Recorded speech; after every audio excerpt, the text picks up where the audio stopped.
C'est peut-être une des salles les plus radicales qui semble être attendue puisque il y a le thème de la rayure qu'on connaît bien pour ses chaussettes ou ses pulls, mais des rayures qui sont évidemment peintes à la main de façon très, je dirais très rapide, presque, je dirais d'une manière brutale, selon des couleurs très acides.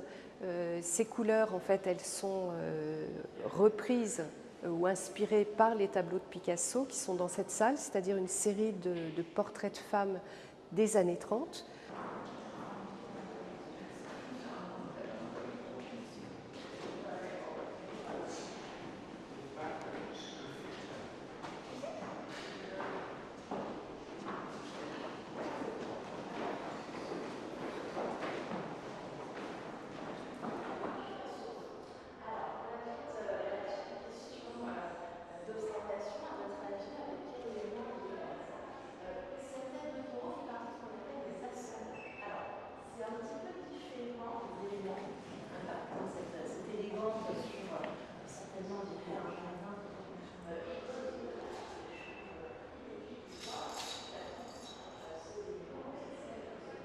Sa vision est souvent teintée de beaucoup d'humour aussi et d'une forme de distance et de légèreté. Et nous souhaitions effectivement montrer de façon un peu neuve, un peu décalée, avec peut-être moins de sacralisation, l'œuvre de Picasso. À l'heure où il y a beaucoup de débats autour de Picasso, mais je dirais même autour du musée en général.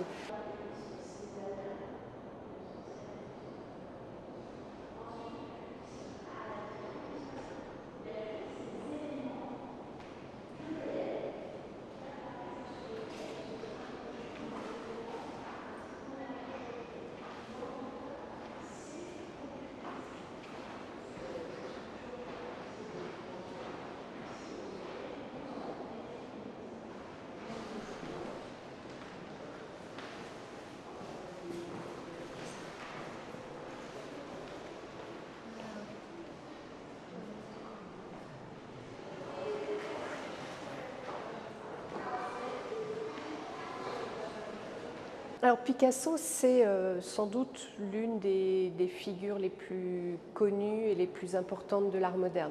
L'inventeur du cubisme, celui qui a initié une forme de retour à la figuration dans les années 20, mais aussi qui a été un des acteurs importants du surréalisme, et surtout celui qui a, à partir du cubisme, créer sa propre figuration. Je crois que tout le monde connaît ces visages, notamment ces visages de femmes où on voit à la fois le profil et la face.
L'homme Picasso est souvent, enfin aujourd'hui en tout cas, est mis en accusation dans son rapport avec les femmes surtout. Et je dirais, ces débats, nous avons choisi de les accueillir au musée Picasso. Nous avons choisi de les discuter et voilà, nous organisons tous les mois un séminaire en invitant des historiens d'art, des psychiatres, des chercheurs, des artistes pour débattre sur ces questions avec des étudiants et le personnel du musée.